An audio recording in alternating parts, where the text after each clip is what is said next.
So hello everyone, and welcome to this presentation on the GRAND project. I'm Graham Longley-Brown from the Connections UK team, and most important, I'm here with Kieran Lakkaraju, who is going to give the presentation. I think everyone knows the rules of the road just now, but please put your questions into Discord, and then they will be answered either by Kieran as he goes, but most likely at the end, and they will scroll across the screen as is usual. So Kieran is going to talk to us about this NATO project, looking at escalation and consensus building. And by gum, it's an important topic. So I, for one, am absolutely ears-pinned looking forward to this. Kieran, over to you. Great. Thank you very much. I appreciate this opportunity, and thank you for the lovely introduction, Graham. So yes, I'm Kieran Lakkaraju. I'm from Sandia National Laboratories, and I'll be talking about a project called the Gaming Research for Alliance Network Dynamics project.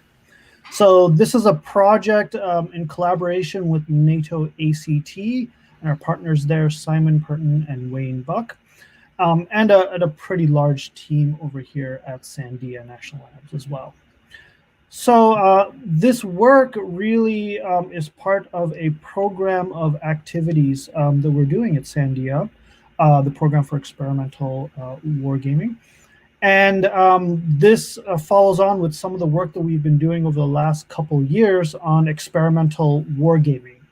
And that is wargaming that sits at the intersection of experimental sciences and more traditional wargaming. So we're really trying to understand how we can build war games in which we can capture synthetic data about player behavior and use the tools from the experimental and social sciences to help analyze that data and understand how changes in behavior occur in different scenarios.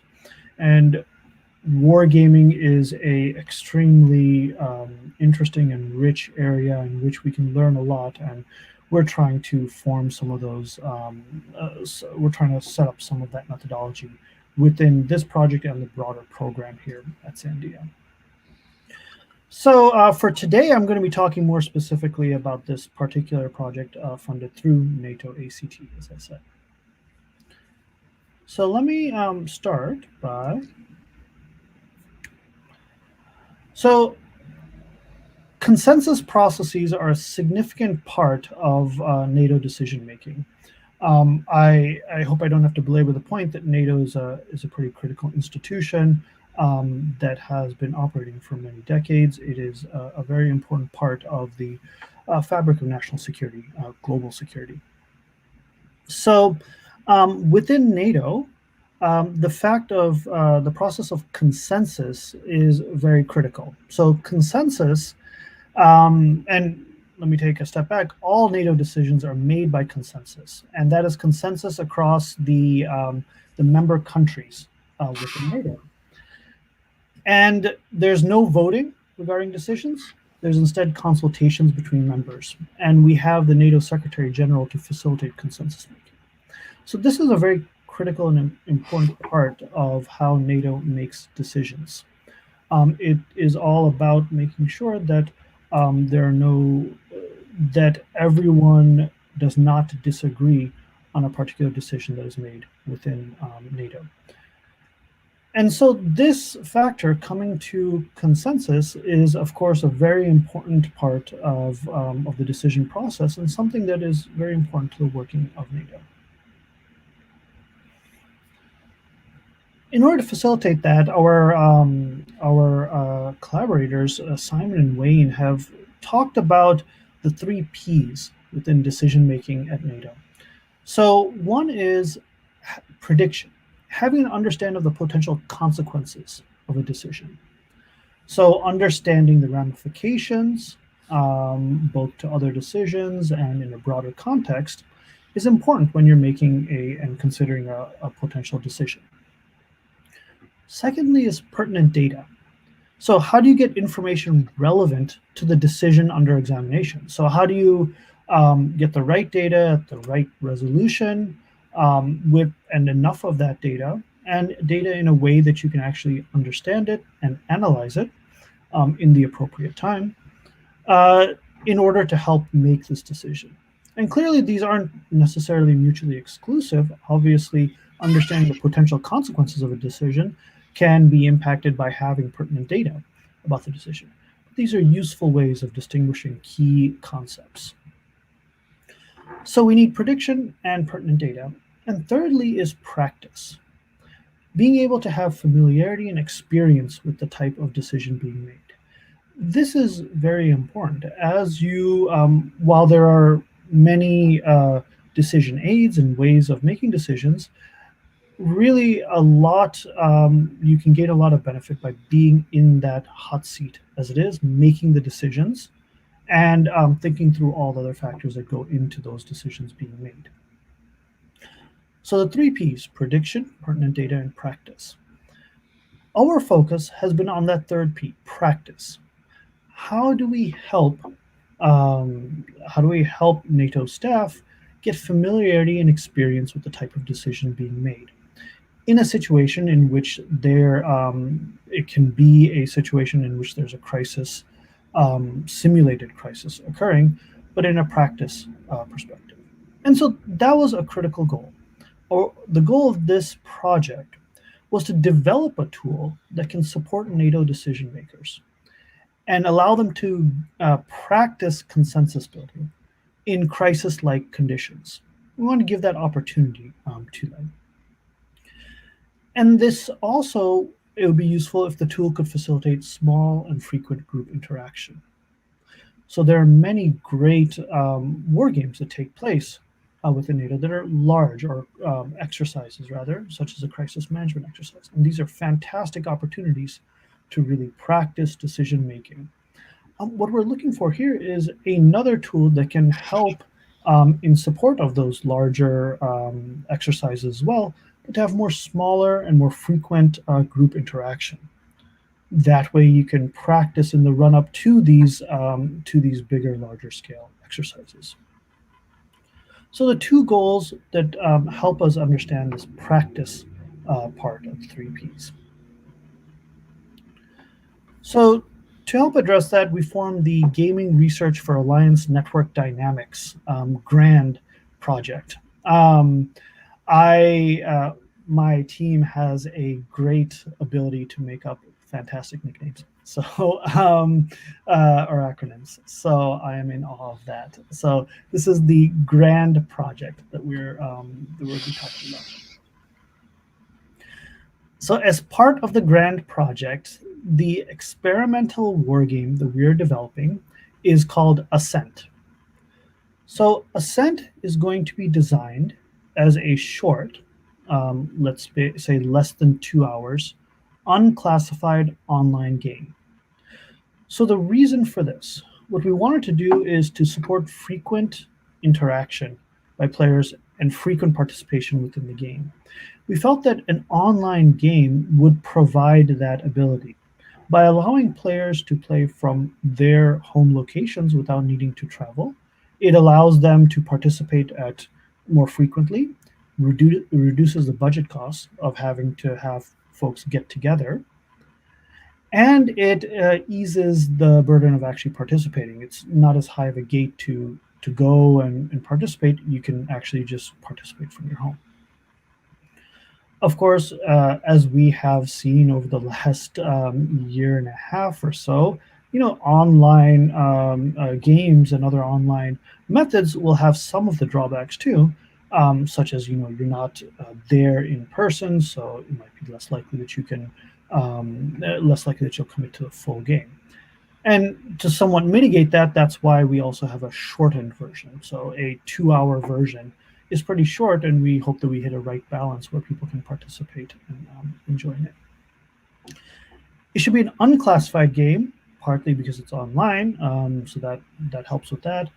But it allows us to them to talk freely, and there's no restrictions. By being an online game, we'll also allow players from across the world to participate, and that's an exciting element of this. And we can use a notional scenario to try to think about elements of the scenario that we can control and try to identify things that are going to be different from the real world. and that helps the players to think through some of the processes that they're practicing. We wanted to create Ascent to allow team play to facilitate alliance dynamics. So NATO as an alliance works together. Consensus is important. So our goal here is to have a team set up where the players are working together in order to combat a crisis. We also wanted to capture key elements of the NATO crisis response system. This is a process used by NATO in addressing crises. And since this was part of the processes of NATO, we wanted to at least capture at a high level the key elements of that process so that the game allows them to practice in an appropriate situation. Now, this work will leverage existing work that we've done and existing frameworks that we've built, in particular Signal. Now, Signal was our first experimental war game, and it was deployed for over a year. We collected data from more than 1,000 players in over 400 games. And that was all online. It was a browser-based experimental war game. So there was a lot of capabilities within Signal that we could leverage for Ascent. And one of our goals was to make sure to maximize that so that we're not reinventing the wheel. As part of that, we're thinking of Ascent as using best-in-class technology.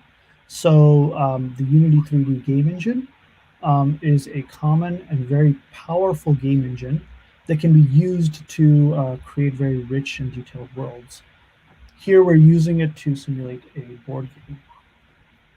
We're also wanting to use Nakama from Heroic Labs for player management. So this is a pretty robust player management framework, and it can work with Unity, so it can handle people logging in, logging out, and tracking that. And we want to follow best of class design principles, software as a service, REST interface, for logging data as well.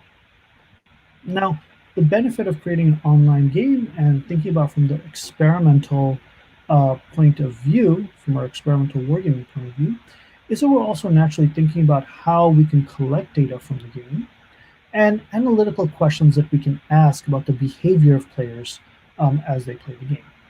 I'll get into that at the end when we talk about the analytical model that we developed out of Grant.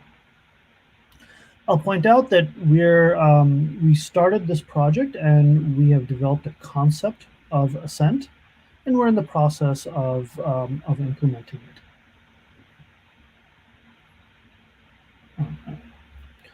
So the project focused on 4 tasks. So what we did in the time period was to conduct framing, game design, create a distributed gaming demo, and the development of an analytical model. So in terms of framing, what we wanted to do was to understand the Alliance consensus and crisis management process. Since the game Ascent would allow players to practice, we wanted to be intentional in what elements of Alliance consensus and crisis management was included within the game. And that takes on 2 different elements. So one is the formal elements, so the official procedures and protocols that go into the consensus and crisis management process within NATO. But critically, there's also informal norms and conventions that exist within any organization that are informed and do inform the official procedures and protocols.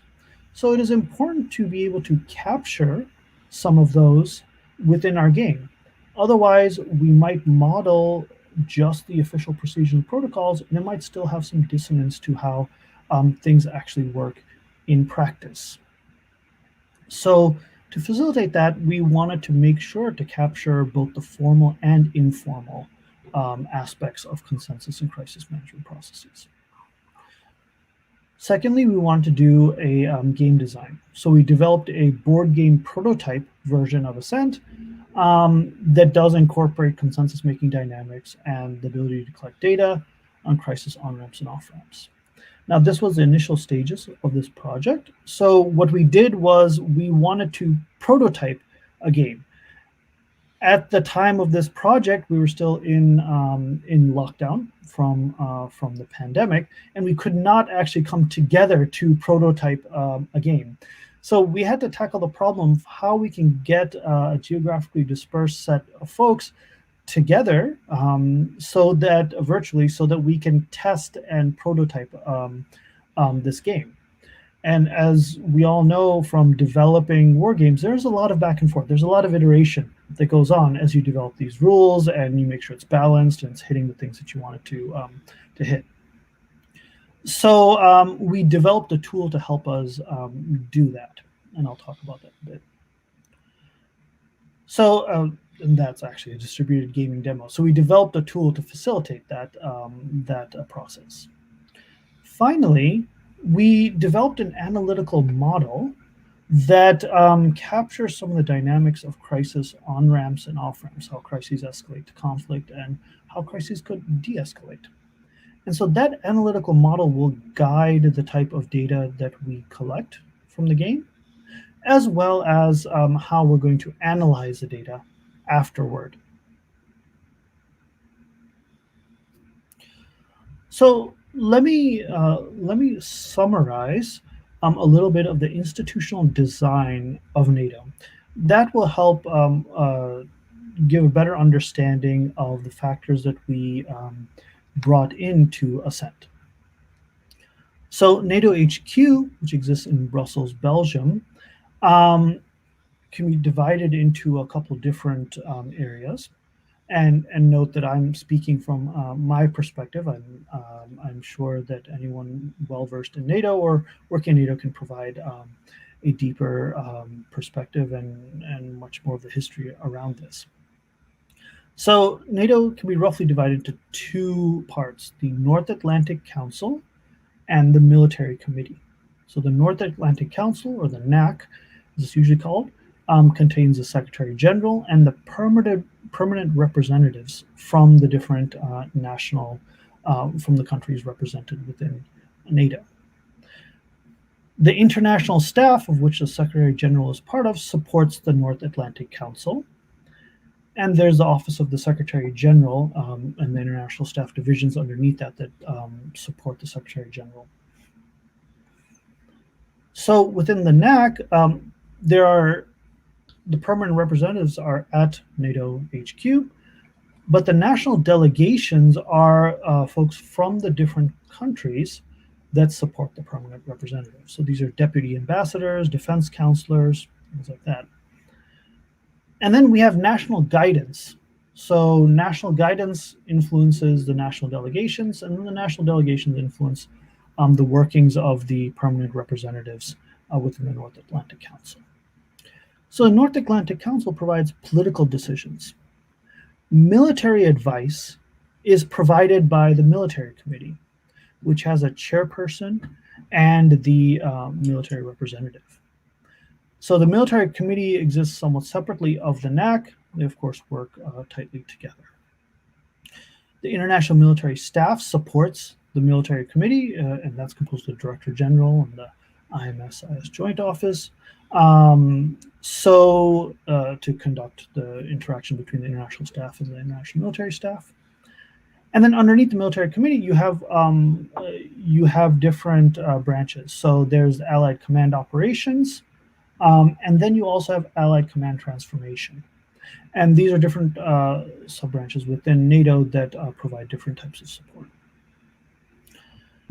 So within Ascent, after having reviewed the institutional design, we thought that there was a couple different places that we really needed to capture within Ascent. So critically, political decision-making occurs within the North Atlantic Council. So clearly that was one important aspect to capture, especially in regards to crisis.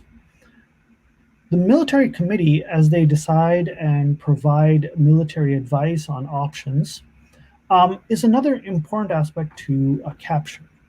because those options will be guided by political decisions and also guide political decisions. And finally, national guidance plays an important role. The permanent representatives are not independent, they are representing their national government, and so the guidance from that government is going to be something that we need to represent within the game.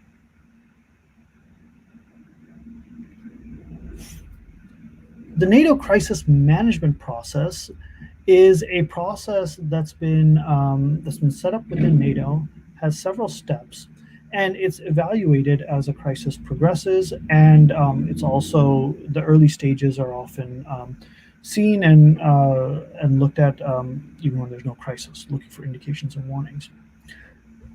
So NATO operations usually focuses on preparations for Article 5 operations. Article 5 involves coming to the help of a NATO member if they are in a situation that requires help.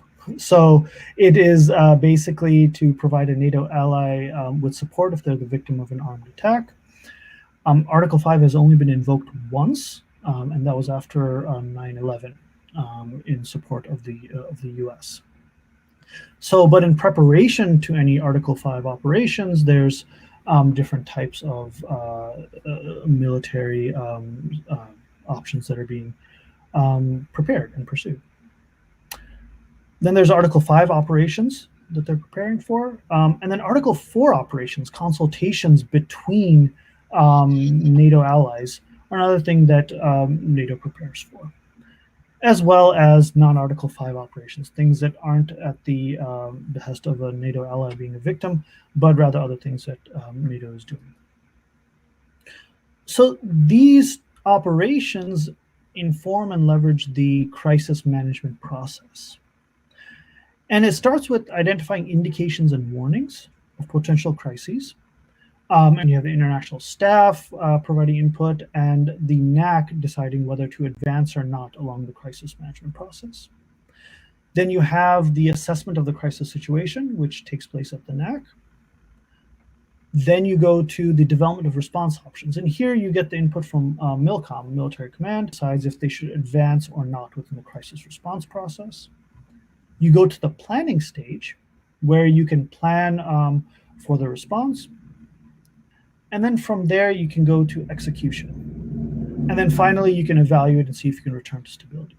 So these are the crisis management steps. And of course, there's much more detail that can go into this if you want to consider the NATO documentation. But these are the steps that we would like to consider within Ascent, or at least some high-level view of these steps, because these guide a lot of the work that NATO does within crisis management.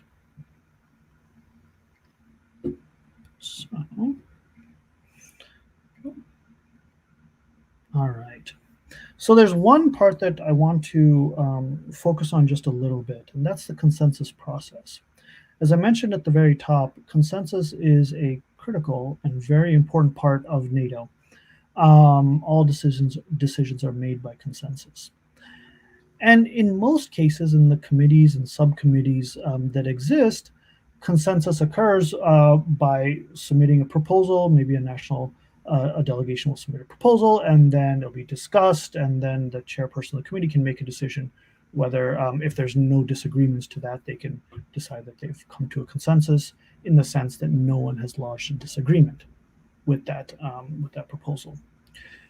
But for proposals that are larger and are more that require some more effort and that are very important, there is a formal procedure that is used. It's called the silence procedure, that allows permanent representatives to be able to disagree and indicate that they are not in consensus.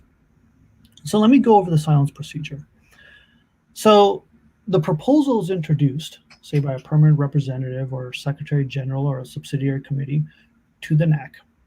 And this proposal can be influenced by national guidance, by NATO informal processes or other processes.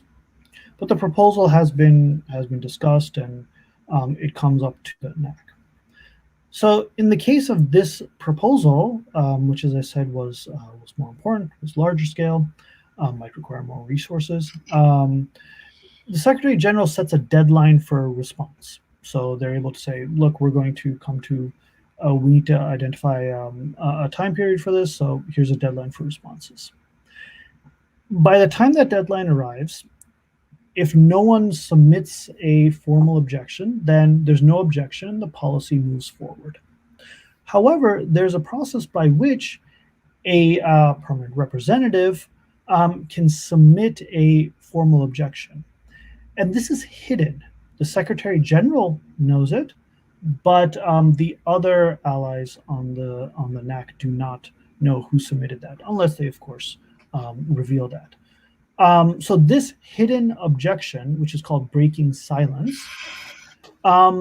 forces the process to go back to the proposal being introduced to stage.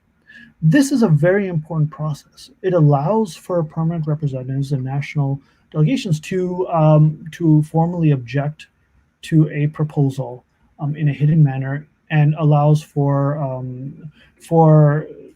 identifying any concerns with the proposal, and thus moving toward a state of consensus. So what I've tried to do over here is give a very brief and high-level summary of the NATO institutional design and the critical elements that we'd like to capture in Ascent, the crisis management process that we'll be taking elements of and putting into Ascent, and the silence procedure that that are also critical as well.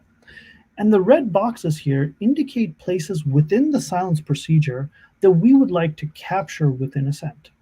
So we'd like to capture national guidance, as well as putting in a proposal, having a deadline for a response, and the idea of formal objection to allow for the players to object and then come to a consensus afterward. Okay, so that's the formal processes that undergird NATO crisis management. What are some of the informal processes and informal factors that go into it? To get a better sense of that, we conducted 9 interviews with individuals with relevant expertise. And we had a survey, a set of questions and a questionnaire that we asked each of these interviewees. And we were really focused on the informal processes for consensus making crisis management. So we understand the formal processes, what are the norms and conventions that occur, as happen in any organization, around this crisis management and coming to consensus. So with our interviewees, we took some notes, and then we used the rapid and rigorous qualitative data analysis, RADAR technique, for analyzing these interviews. The RADAR technique is coming from more psychology and qualitative methods field, and it allows a more structured way of looking at this, looking at all of the input from the interviewees and organizing in a way to highlight some of the things that have been clearly coming out from many interviewees and that we feel are important from this process. Qualitative research and qualitative methods is very important as we look at these complex problems where we're trying to study institutions or organizations or systems in which we have many people who have lots of insight and thoughts. So interviewing them is a great first step, and then having qualitative techniques and methods allows us to more rigorously, at least systematically, get a better sense of the information they're providing. So based on these interviews, we had a couple of different findings. First of all, consensus is hard to reach because of multiple stakeholders. So in all the consensus processes, there are many stakeholders that have to say that they do not disagree. And that can, of course, become difficult because there's many different stakeholders with many different types of goals or incentives. So because you have these multiple stakeholders, you need to be able to figure out and how you have to better understand how to come to consensus, and that becomes very, very difficult. So As part of that, there have been times in which there is hostage taking or horse trading. So in hostage taking, some national delegations or countries may not be willing to concede or go with the flow, and thus, if any country register disagreement, then the whole proposal does not go forward. So there's a sense in which that is an informal process, a norm that occurs that we must be able to capture within Ascent. Horse trading is another way where it causes friction between in consensus making processes. So this is where you say that you would provide support for this if someone else will provide support for something else. So that's called horse trading, and that can cause a lot of friction in consensus making processes because you're trying to satisfy multiple goals at the same time.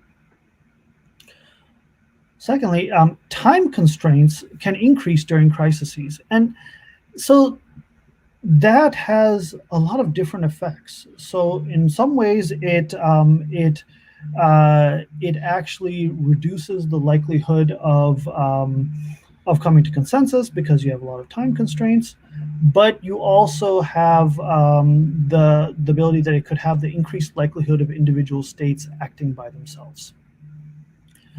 Finally, alliance members can have influence through member contributions.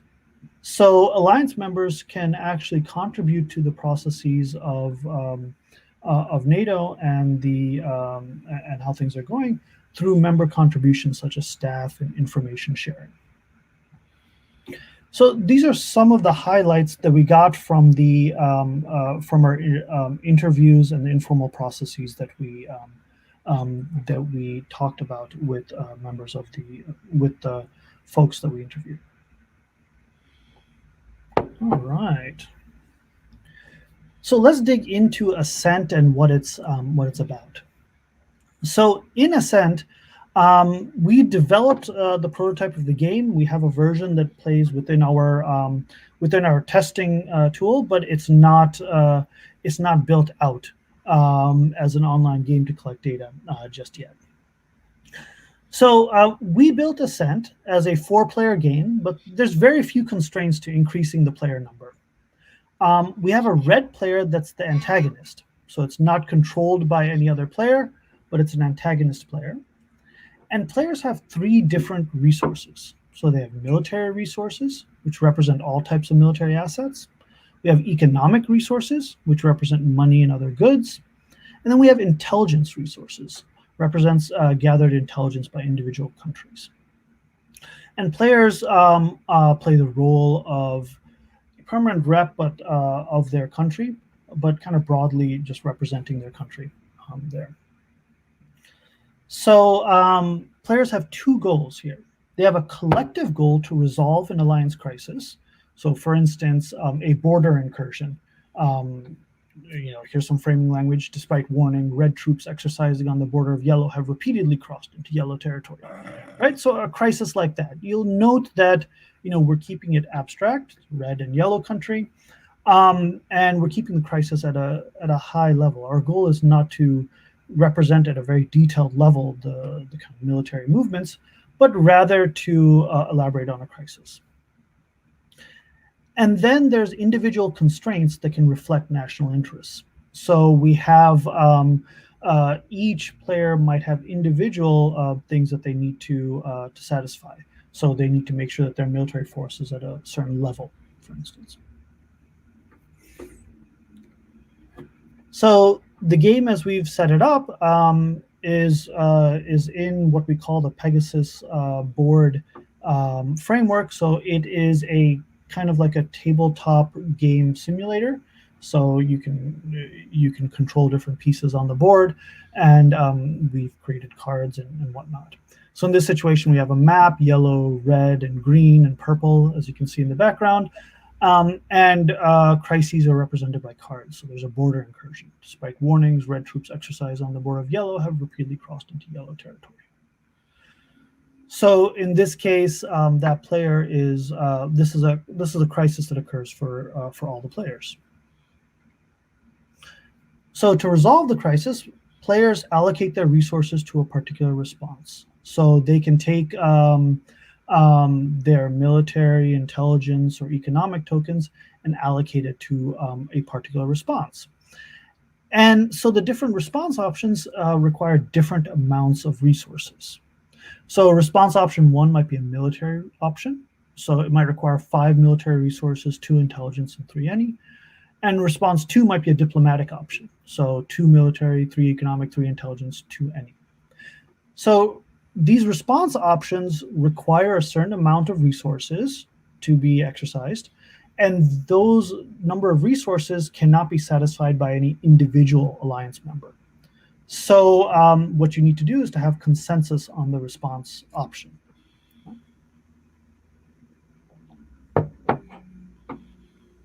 And so we also included a set of secondary issues that are not related to red.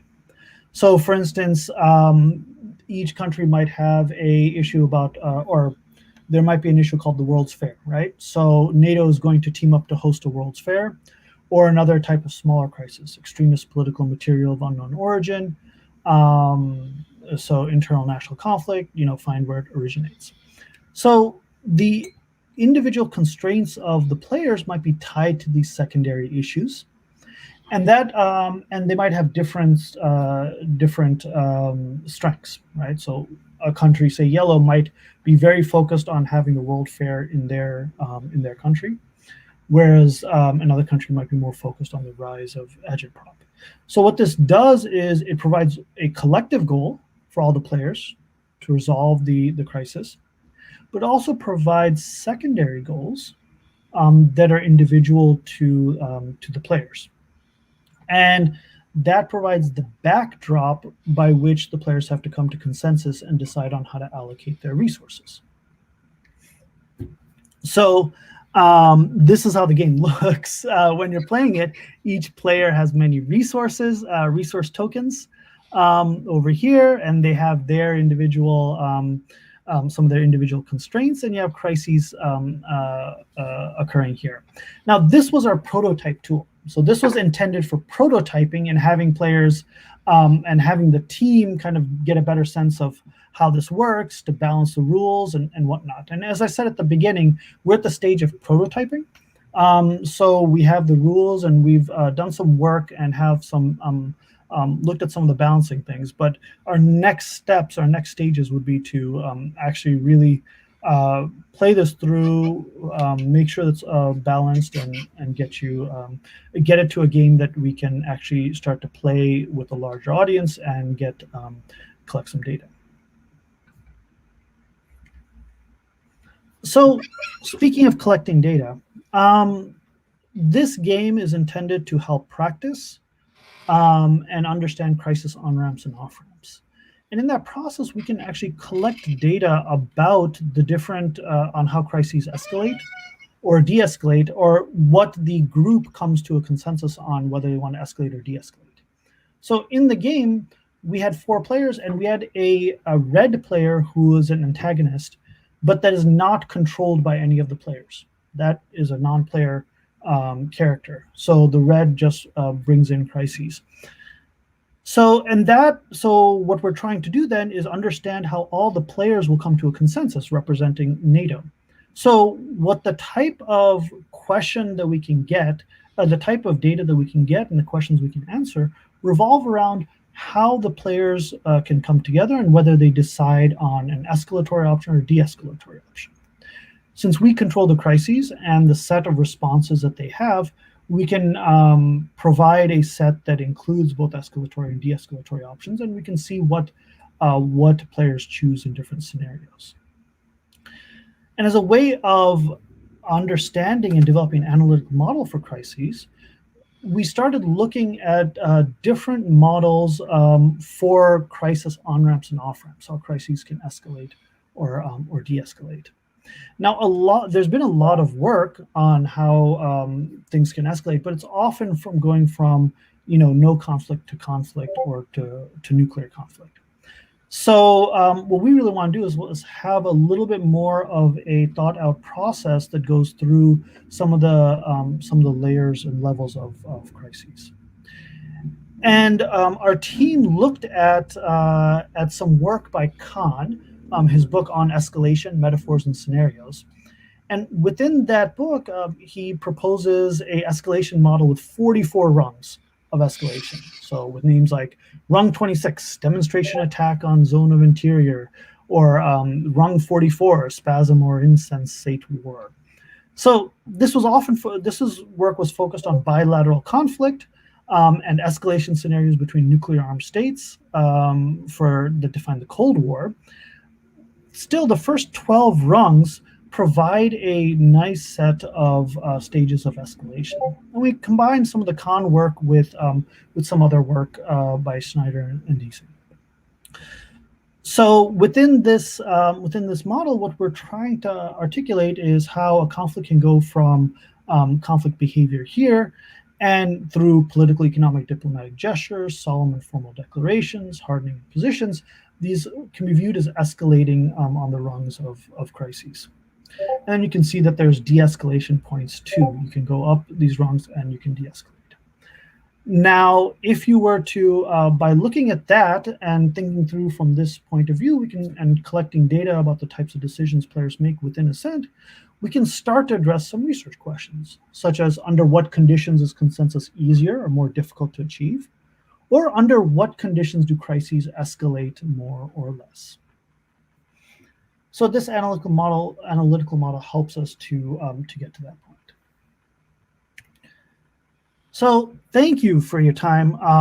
Just to summarize, we're developing a tool to support NATO decision makers, so helping them practice consensus making under crisis-like conditions. Ascent is our prototype game. It focuses on team decision making, has a non-player adversary, and it captures some of the formal and informal norms that are there. And we'll be looking at next is to implement Ascent as an online experimental work. So thank you for your time. Happy to take any questions.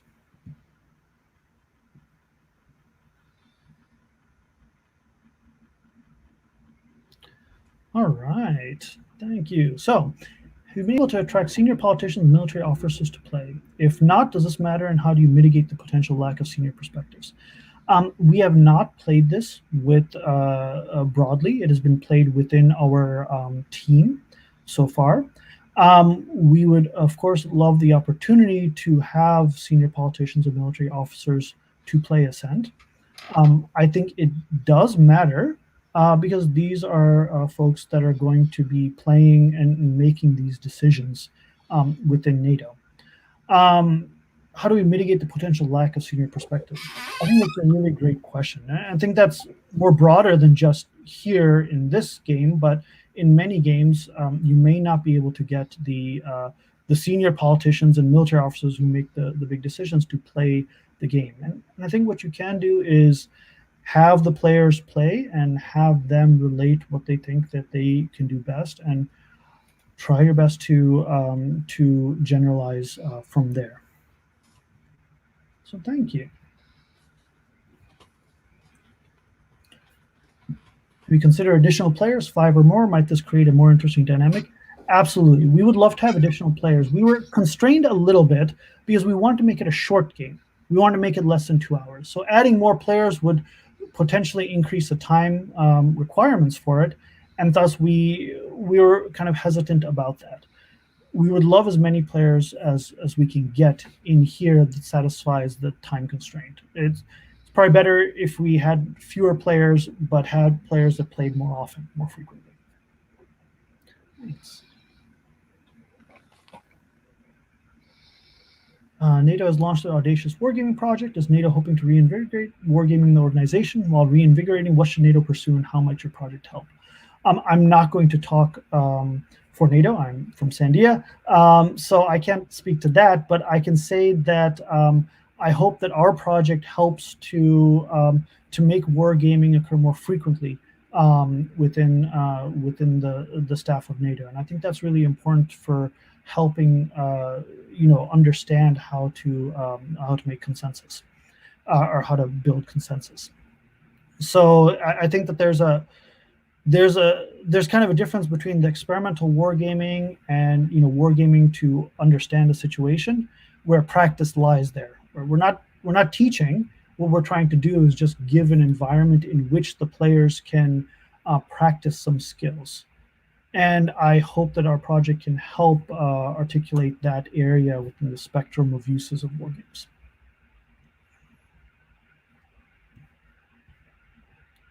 Great. Next question, please. All right. Thank you very much for your time.